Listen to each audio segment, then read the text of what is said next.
This channel supports St. Jude's Research Hospital for Children and is a part of their Play Live charity drive. For more information on how to join as well as how to donate, please head to the description and click the link at the top of it. Remember, any and all support is appreciated, so feel free to give and support in any way you can. Thank you for your participation. What up, everybody? This your boy Black Magus, and was playing Near Automata. I hope I said that right because I seem to struggle with that name. I don't know why. But was playing the Near Automata demo on Twitch the other night, and I was having a ball with it. It just reminded me of like how I always seem to have had a ball with Japanese RPGs. And that's something that I feel like I'm gonna have to get back into heavily.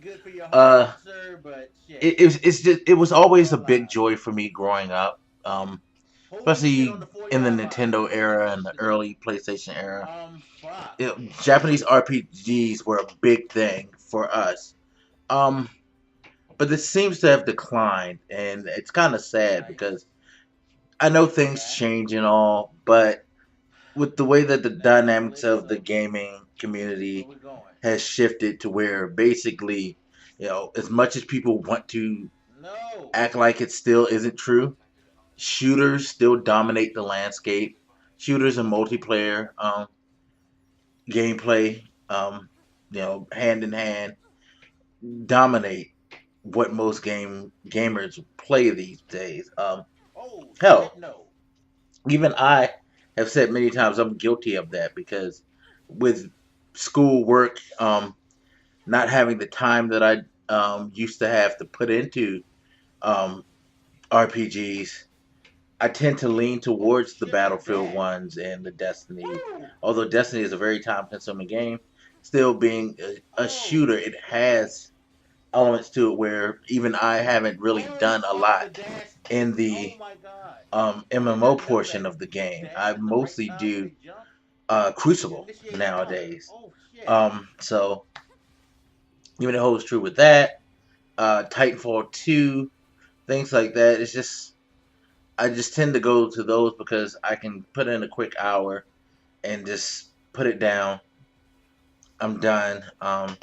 When I should take that hour to play a single player campaign, or RPG campaign, and I think I'm gonna go back to doing that and dedicating an hour or two a day to those things because there's so many games that I've not finished, which I feel ashamed of. Because I remember back in the day, I used to just consume campaigns, especially when it came to RPG. Like, oh my god, it was nothing for me to put 30, 40, 50, just keep going up all those hours into an RPG, doing the grinding and looking for different gear and leveling up characters and build all the builds and stuff like that. That stuff is fun to me. I mean, hell, going back to Destiny, if I go and look at the time that I put in to the characters that I built, I mean, I made a character for each class in Destiny, and I've had to have put at least 3 days into all of them. Like, let's see, I'm actually on Bungie.net right now because I was looking for something earlier. I was actually looking at the Grimoire. And it should tell me time spent, stats. Let's go, overall stats.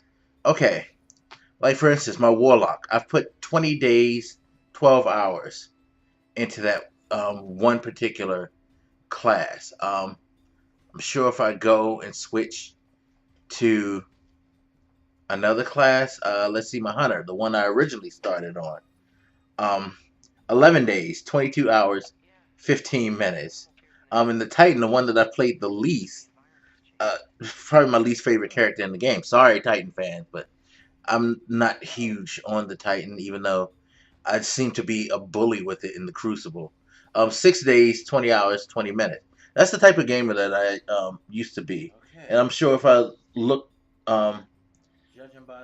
back into like older games like the Diablos. I used to put ridiculous hours into Diablo 1 and Diablo 2, but I didn't put as many into Diablo 3, much to my chagrin. Things like that. It's just like, yo, those were the days. Because as much as I enjoy multiplayer, I don't think I immerse myself. As good of a stress release as they can be, just letting out that rage. I think I've found more enjoyment as a gamer just experiencing a great story, like having played Mafia 3. The story, the background, the setting, I really, really got into that and enjoyed that. And same thing with Uncharted 4, stuff like that.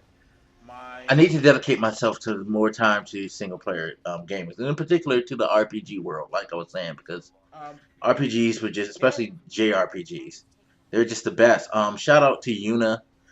He's one of the fellas who comes in and hangs in my Twitch hangouts, and he talks about a lot of JRPGs. He's part of the inspiration for this, as long as as well as playing near and things like that. And I have Final Fantasy 15. Got to start that up.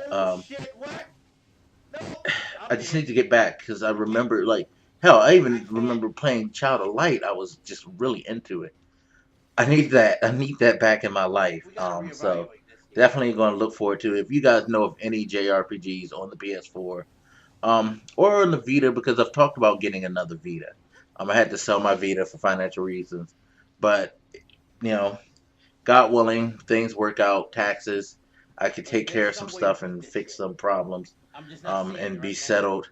I could take $150 of that and invest in getting a new Vita, which would be really, really cool because I really, really, really enjoyed the hell of my Vita. And I think it's a great handheld system. I mean, I know it's a quote unquote dead system, but they've had some great games, especially RPGs. And RPG on the go, why not? Some good JRPG experiences, that would be very, very cool to have on the go and on the console. So you can suggest any to me, please, because I want to make that um, a big part of my gaming um, life again, because it's something that was always a huge part. But anyway, as always, you guys feel free to hit me up. Let me know what you think. And I'll holler at you later. This your boy Blak Magus, and I'm out. Deuces.